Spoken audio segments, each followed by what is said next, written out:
תאריך 26 בפברואר 2012.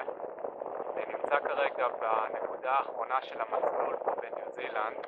בחרתי לעשות אותה בקלארק ביץ', כמה דקות נסיעה מקרקע דרומית לאוקלנד.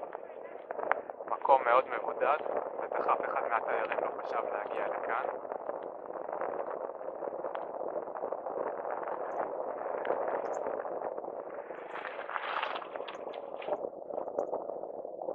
שניתן לראות בנקודה ממש מקסימה.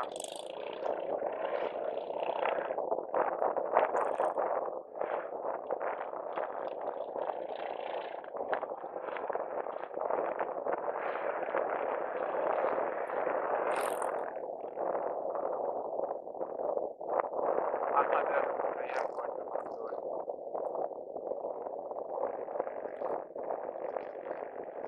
אפשר להגיד גם את כל ניו זילנד.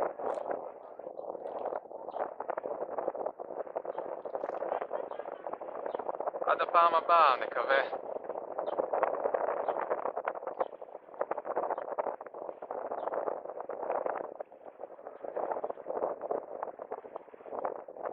כאן גיא פלנר מסיים את השידור מקלארק ביץ', אוקלנד.